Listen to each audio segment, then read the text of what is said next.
To medical intelligence. यहाँ पर आपको बताने वाले चैप्टर 4 के मस्क्यूलोस्केलेटल सिस्टम बोन्स के बारे में बताने वाले हैं। तो बोन्स क्या होती है? बोन्स स्पेशलाइज्ड कनेक्टिव टिश्यू या बॉडी के स्ट्रक्चर प्रदान करती है। यह बॉडी का सबसे ज़्यादा हार्ड टिश्यू होता है। यह मेसोडर्म के द्वारा बनती है। बोन में निम्नलिखित सब्सटेंस पाए जाते हैं: वाटर, कैल्शियम, स्लॉट्स, सेल। तो आपको बता दें कि टोटल बोन्स कितनी होती है? 206 बोन्स होती है ह्यूमन बॉडी में। फिर बोन्स में निम्नलिखित 3 सेल पाए जाते हैं: osteoblasts, osteocytes, osteoclast.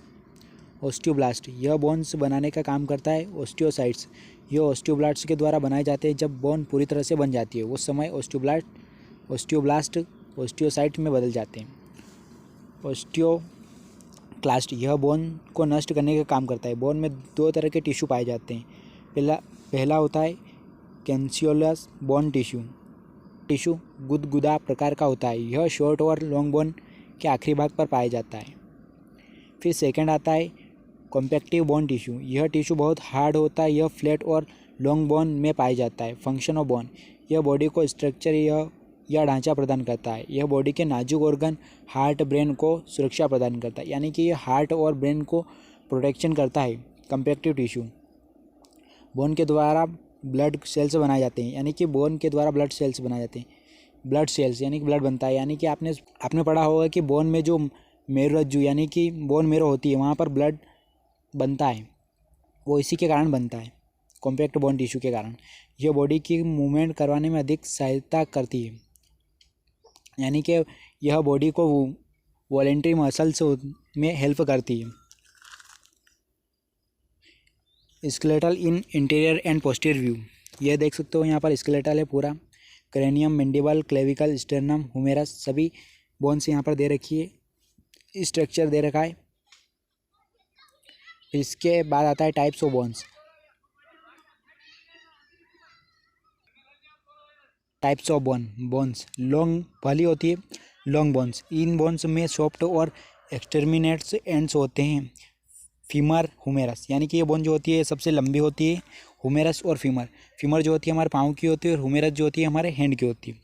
Shorts bones in bones में सॉफ्ट और एंड्स नहीं होते हैं, यानी कि मेटाकार्पल्स और मेटाटार्सल। ये भी हमारे जो कि उंगलियां होती है वो मेटाकार्पल्स और मेटाटार्सल। फिर आता है थर्ड फ्लैट बोन्स। यह डेंस बोन टिश्यू की 2 लेयर बनी होती है, स्टर्नम और पेरेटल। स्टर्नम जो हमारे रिब्स होती है, जो सामने की जो चेस्ट होता है, यहाँ पर स्टर्नम पाई जाती है, और पेरेंट्रल। फिर चौथे नंबर पे जो बोन आती है सिस्मोइड बोन। सिस्मोइड बोन जो होती है यह सीड आकार की होती है। पटेला और फिजोरफोम, यानी पटेला जो आपके घुटना होता है यहाँ पर होती है पटेला। फिर आता है इनरेगुलर बोन, फिफ्थ। इन बोन्स की कोई निर्धारित शेप नहीं होता है, वर्टिब्रल, यानी कि इनका कोई शेप नहीं होता है या इनरेगुलर होती है। बॉडी में कुल 2 से 6 बोन पाई जाती है। वह बोन्स इस प्रकार है: स्कल में कुल 22 बोन होती है, रिब्स में कुल 24 बोन होती है। स्कल में यानी कि आपका जो सिर होता है यहाँ पर स्कल होती है, इसमें 22 बोन पाई जाती है, और रिब्स में कुल 24 बोन्स पाई जाती है। रिब्स यानी कि आपका जो चेस्ट होता है इसमें 24 12 राइट साइड और लेफ्ट साइड 12 ऐसे करके 24 बोन होती है। और जो एक बीच में भी होती है जिसे थोरेसिक बोन भी कहते हैं, वो होकर टोटल 25 बोन्स होती है। जो यहाँ पर बता रखा है स्टर्नम 1 बोन होती है, ये टोटल इसमें काउंट होती है। वर्टिब्रल कॉलम में कुल 33 बोन्स होती है। अपर लिम्स में कुल 64 बोन्स होती है। लोअर लिम्स में कुल 62 बोन्स होती है। Sternum bones, structure of bone को सीधी दिशा में काटने पर बोन के अंदर का स्ट्रक्चर इस प्रकार दिखाई देता है। लॉन्ग बोन को काटने पर बोन के अंदर का सॉफ्ट बीच का भाग एंड्स और पाए जाते हैं। सॉफ्ट को काटने पर एक कैविटी दिखाई देती है जिसे मेडुलर कैविटी कहा जाता है। मेडुलर कैविटी में येलो बोन मेरो पाया जाता है। आपको बताया था येलो बोन मेरो जो होता है जहाँ पर ब्लड बनता है, येलो बोन मेरो में जो बोन होती है उसके अंदर ये देख सकते हो स्ट्रक्चर। इसमें बता रखा है लॉन्ग बोन एपिसाइड। और इसमें आपको बता दें कि जहाँ पर ब्लड बनता है येलो बोन मेरो होता है, वो प्रेजेंट यहाँ पर होता है।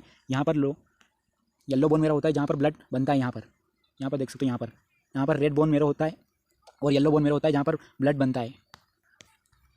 वो टिश्यू यहाँ पर प्रेजेंट रहता है।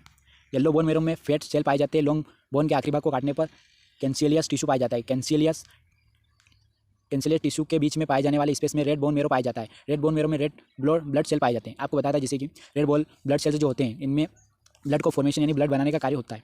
Transverse section of compact bone. Compact bone को ट्रांसवर्स तिरछी दिशा में काटने पर बोन के अंदर का स्ट्रक्चर इस प्रकार दिखाई देता है। बोन के अंदर कॉम्पैक्ट बोन टिश्यू छोटे सर्कल्स में पाए जाते हैं। हर एक सर्कल के बीच में एक कैनाल पाई जाती है जिसे हर्वेंसियन कैनाल कहा जाता है। हर्वेंसियन कैनाल के चारों तरफ बोन्स प्लेट्स की दिशा में पाई जाती है, जिसे लेमिनिया कहा जाता है। बोन्स के बीच में स्पेस पाया जाता है, जिसे ल्यूक्यूनिया कहा जाता है। Transverse section of cancellous bones, bones को तिरछी दिशा में काटने पर बोन के अंदर का स्ट्रक्चर दिखाई देता है। कैंसिलियस बोन में हर्वेंसियन कैनाल्स पाई जाती है। इन बोन्स में ल्यूमिना की मात्रा बहुत कम पाई जाती है। Blood supply to the bone, blood supply to the bone, bone को न्यूट्रिएंट आर्टरी, पेरियोस्टियम, मेटाफिजियल और एपिफिशियल आर्टरीज के द्वारा ब्लड सप्लाई होता है। यानी कि बोन में जो ब्लड सप्लाई होता है वो इन आर्टरीज के द्वारा होता है। डेवलपमेंट ऑफ बोन, यानी कि बोन का डेवलपमेंट कैसे होता है। बोन को बनने की प्रोसेस को ओसिफिकेशन कहा जाता है। फीटस लाइफ के दौरान यह ओसिफिकेशन का प्रोसेस डायफाइसिस पर होता है। उस समय डायफाइसिस को प्राइमरी पहला सेंटर कहा जाता है। डायफाइसिस पर ओसिफिकेशन के कारण बोन की लंबाई बढ़ने लगती है। जन्म के बाद ओसिफिकेशन का प्रोसेस डायफाइसिस की जगह एपिफाइसिस पर होने लगता है। उस समय एपिफाइसिस को सेकेंडरी सेंटर कहा जाता है। एपिफाइसिस पर ओसिफिकेशन के कारण बोन सॉफ्ट और दोनों आखिर भागों से बढ़ने लगते हैं। बोन्स की डेवलपमेंट के कुछ हार्मोन्स व महत्वपूर्ण रोल अदा करते हैं, जिससे growth hormones T3 T4 body में बोन्स के द्वारा बनाए गए ढांचे को स्केलेटल कहते हैं। बोन्स को पढ़ने के स्केलेटल को दो भागों में बांटा गया है। तो अब आपको बताते हैं कि यहाँ पर जो बताया गया है, जब आपकी कुछ कहते हैं कि 18 एज प्लस होने के बाद ही आपकी जो ग्रोथ रहती है, हाइट ग्रोथ, वह रुक जाती है। वो किस कारण रुकती है तो आपको बताते हैं। यहाँ पर आपको जो दिख रहा है, यहाँ पर जो एक प्लेट होती है, इस प्लेट का नाम होता है डायफाइसिस प्लेट। वो उसकी ग्रोथ बढ़ जाती है, आपकी उम्र 18 प्लस होने के बाद बढ़ जाती है, जिसके कारण आपकी ग्रोथ रुक जाती है। यहाँ पर होती है वो प्लेट।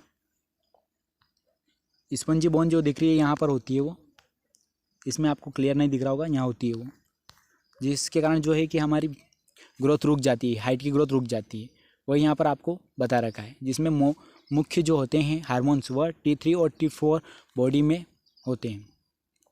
फिर आता है skeletal skeletal, appendicular skeletal, appendicular skeletal. Axial skeletal निम्नलिखित बोन्स आती है: skull, vertebral column, sternum, ribs, hyoid bone. यहाँ पर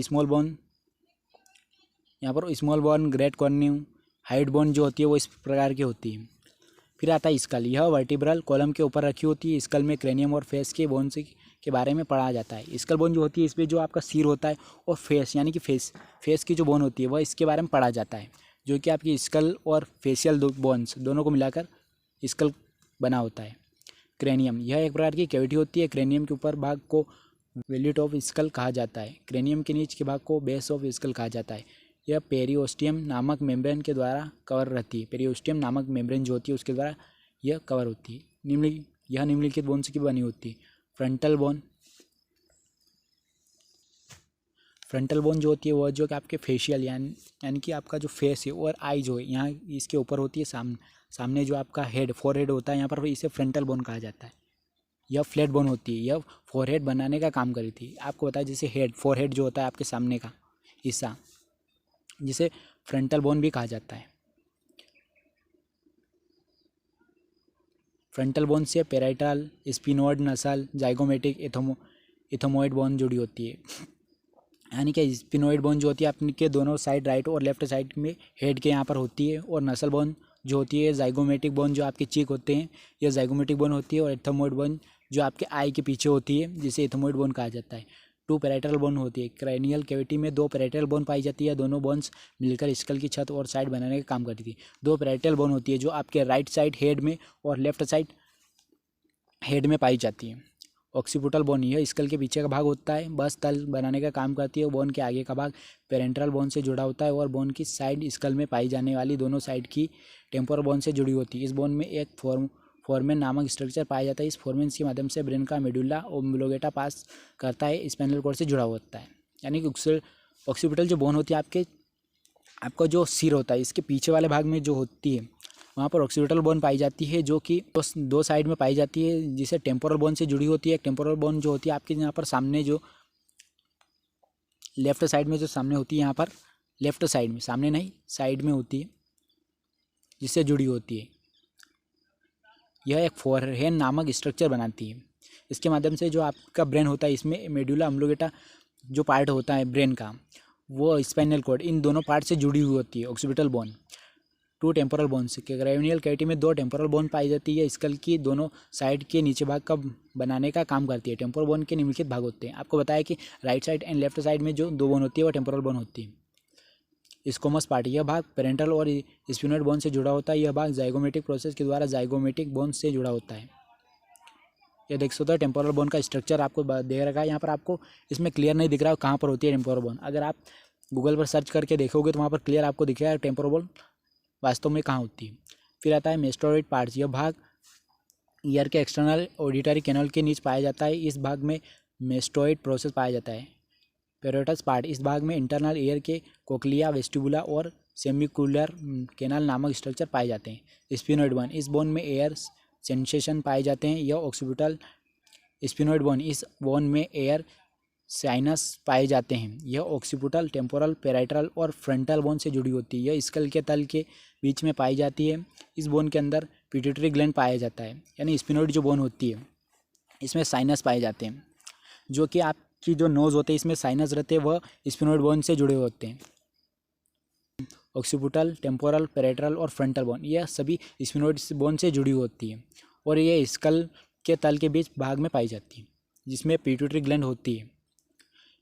एथोमोइड बोन्स, यह त्रिकोण आकार की होती है। यह स्कल के तले में के आगे भाग में पाई जाती है। इस बोन में 2 प्लेट पाई जाती है, पेंडिकुलर और सेब्रिफॉर्म प्लेट। सेब्रिफॉर्म प्लेट के द्वारा नसल कैविटी की छत बनाई जाती है और पेंडिकुलर प्लेट के द्वारा नसल सेप्टम का ऊपरी भाग बना होता है। यह नसल सेप्टम के कैविटी, साइड वॉल और ऑप्टिकल कैविटी का काम करती है। एथोमोइड बोन जो होती है वो कि आपकी जो नोज़ होती है वहाँ पर जो पेंडिकुलर और सेब्रिफॉर्म प्लेट होती है वह इसी की बनी होती है। नसल कैविटी की छत बनाती है जिससे, और पेंडिकुलर प्लेट के द्वारा नसल सेप्टम का ऊपरी का भाग बनता है। जो आपके नोज़ का ऊपरी का भाग है वह नसल सेप्टम कहा जाता है।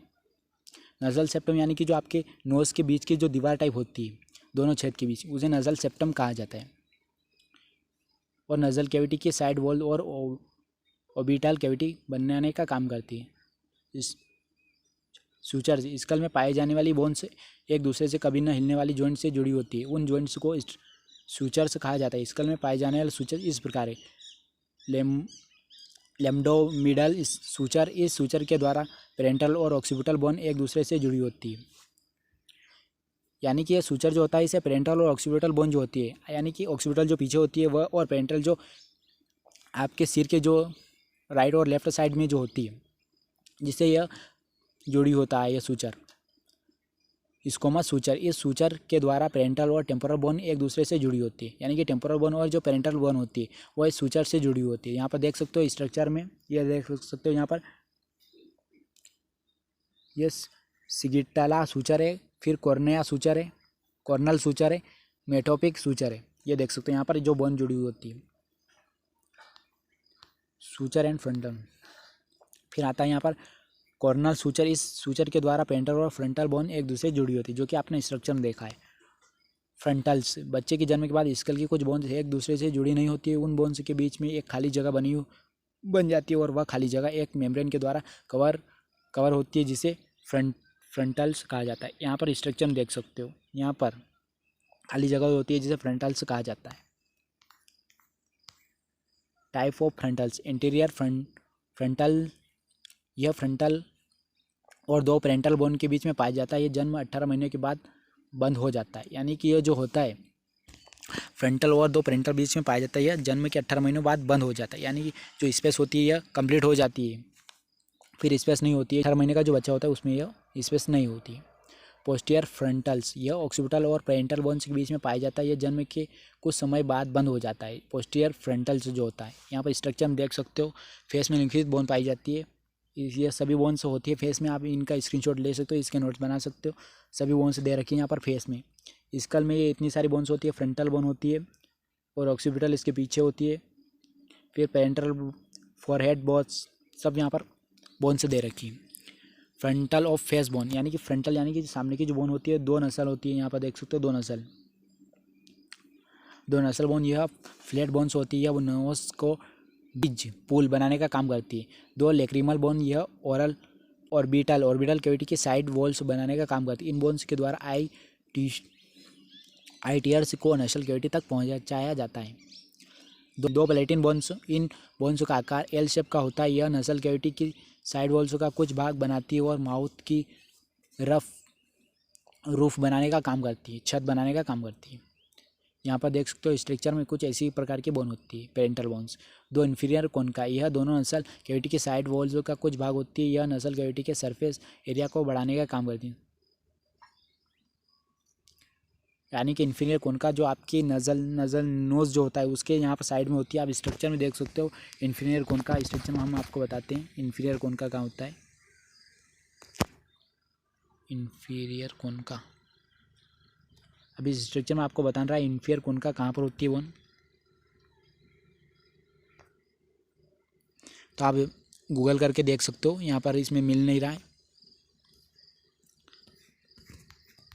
कि इन्फीरियर कोनका बोन कहाँ पर प्रेजेंट होती है। टू जाइगोमेटिक बोन, यह चिक्स की बोन्स बनाने का काम करती है और ऑर्बिटल कैविटी का फ्लोर बनाती है। यानी कि आपके चिक्स होते हैं वहाँ पर जाइगोमेटिक बोन पाई जाती है।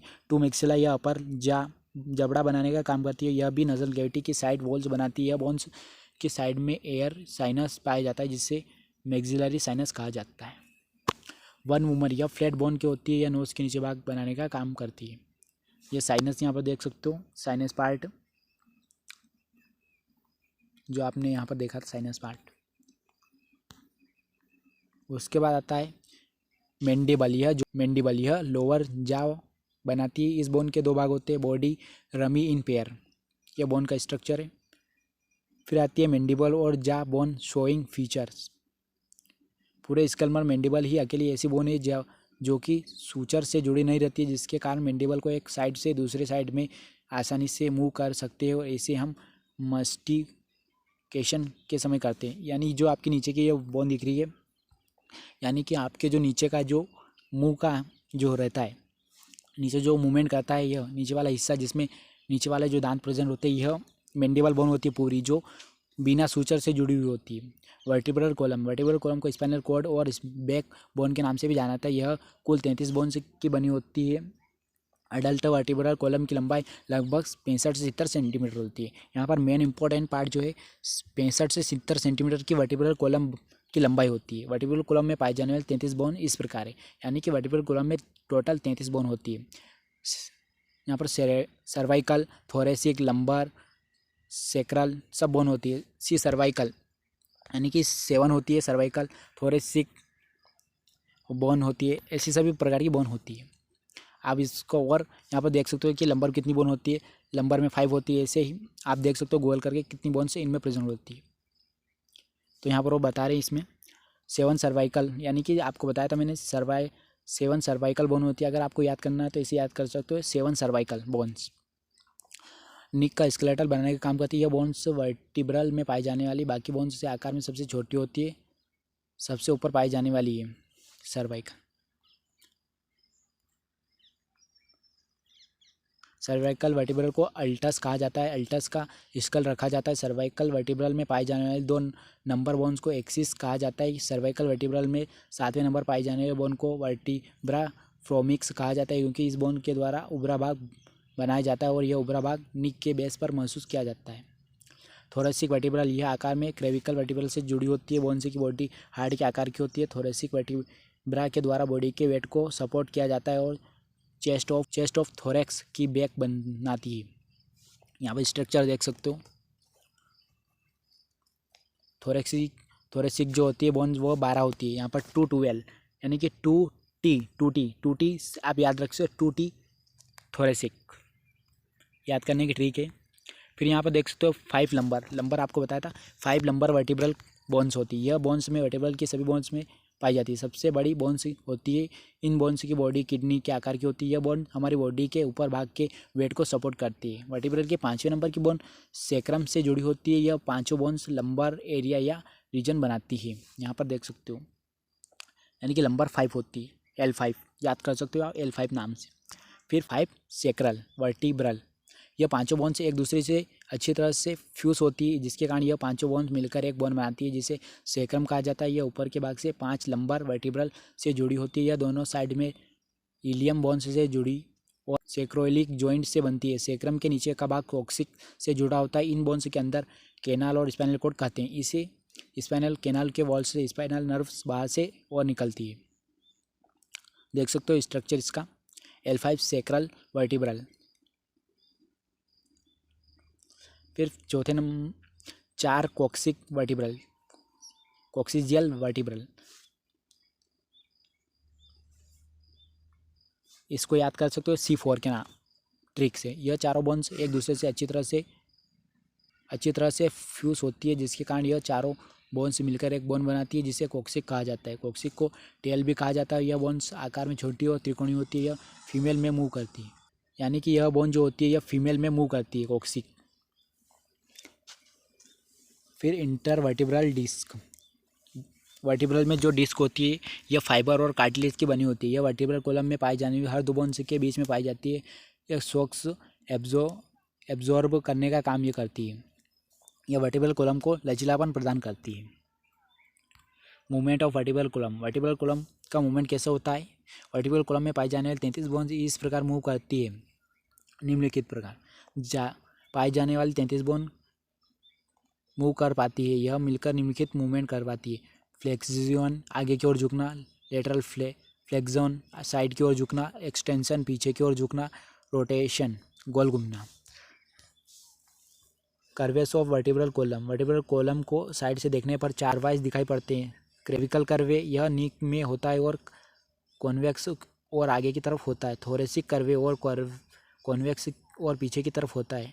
लंबर कर्वे, यह कॉन्वेक्स की और आगे की तरफ होता है। पेल्विक कर्वे, यह कॉन्वेक्स और पीछे की तरफ होता है। थोरेसिक केज, यह निम्नलिखित बोन्स के द्वारा बनाया जाता है। स्टर्नम।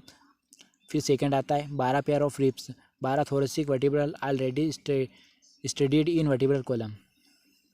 यानी कि आपने पहले ही पढ़ लिया है वर्टिब्रल कॉलम में थोरेसिक वर्टिब्रल 12 होती है। यहाँ पर स्ट्रक्चर हम देख सकते हो, हमने जैसा बताया था कि राइट साइड और लेफ्ट साइड में 12-12 होती है। टोटल मिलाकर 24 होती है और जो बीच में होती है स्टर्नम होती है। टोटल 25 बोन्स होती है रिब्स की। स्टर्नम को ब्रेस्ट बोन्स भी कहा जाता है। यह फ्लैट बोन्स की होती है और स्टर्नम के 3 भाग होते हैं। ब्रेस्ट, यानी कि जो आपका ब्रेस्ट होते हैं वहाँ पर यह बोन होती है। मेन्यूब्रियम, यह स्टर्नम का सबसे छोटा भाग होता है। यह स्टर्नम का सबसे ऊपर का भाग होता है। मेन्यूब्रियम का ऊपर का भाग क्लेविकल से जुड़ा होता है और यह साइड से का भाग होता है रिब्स के फर्स्ट पेयर से जुड़ा होता है। सेकेंड बॉडी, यह स्टर्नम का बीच का भाग होता है। यह स्टर्नम का पतला और लंबा भाग होता है। इस भाग से रिब्स के बाकी 11 पेयर जुड़े होते हैं। यहाँ पर देख सकते हो 11 पेयर जो है वो जुड़े होते हैं रिब्स से। फिर थर्ड आता है एक्सप्लॉइट प्रोसेस। यह स्टर्नम का आखिरी भाग होता है। यह डायफ्राम, इलियम और इल्बा और रिएक्टस एब्डोमिन्स मसल्स और एब्डोमिन से जुड़ा होता है। लास्ट वाला पार्ट है, यहाँ पर देख सकते हो। फिर आता है रिब्स। यह 12 पेयर्स में होती है। थोरेसिक रिब्स केज की साइड की बनी होती है। जैसा आपको हमने बताया था कि दोनों साइड 12-12 होती है। रिब्स के पहले 7 पेयर होते हैं। ट्यूब रिब्स कहा जाता है क्योंकि यह सभी रिब्स स्टर्नम से जुड़ी होती है। रिब्स के अगले 3 पेयर 8, 9 और 10 पेयर को फ्लैश रिब्स कहा जाता है क्योंकि इन पेयर की रिब्स स्टर्नम से सीधी जुड़ी नहीं होती है, बल्कि यह रिब्स ऊपर की 7 पेयर से रिब्स से जुड़ी होती है, इसलिए इन्हें ट्रियोस रिब्स कहा जाता है। रिब्स के आखिरी 2 पेयर 11 एंड 12 को फ्लोटिंग रिब्स कहा जाता है क्योंकि इन पेयर की रिब्स का आगे का सरफेस फ्री होता है, वह किसी भी ऑर्गन से जुड़ा नहीं होता है। यहाँ पर देख सकते हो जो इनका ये भाग है फ्री होता है, किसी भी ऑर्गन से जुड़ा हुआ नहीं होता है।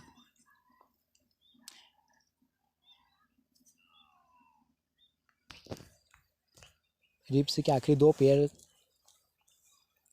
एक रिब्स के 2 एंड्स होते हैं, interior posterior and. Interior and में एक दबा हुआ भाग होता है। इस भाग को कोस्टल कार्टिलेज जुड़े होते हैं, यह आसानी से मूव कर सकता है। पोस्टीरियर एंड में हेड, नीक और ट्यूबरिका पाया जाता है। यह भाग फिक्स होता है, यह मूव नहीं करता है। फिर कोस्टल कार्टिलेज, यह हाइलिन कार्टिलेज के बने होते हैं। यह रिब्स को स्टर्नम से जुड़ने का काम करते हैं। इन कार्टिलेज के कारण रिब्स आसानी से मूव कर सकते हैं। इंटरकोस्टल कार्टिलेज, यह 2 प्रकार के रिब्स में पाए जाते हैं, थोरेसिक कैविटी बनाने का काम करते हैं। तो फ्रेंड्स आज के लिए इतना बहुत काफ़ी है। एपेंडिकुलर स्केलेटन हम अगले पार्ट 2 में पढ़ेंगे। अगर आपको इंग्लिश में भी नोट्स चाहिए तो हमारे चैनल को सब्सक्राइब करिए। चैनल पर अवेलेबल हो जाएंगे इंग्लिश में भी नोट्स और हिंदी में भी।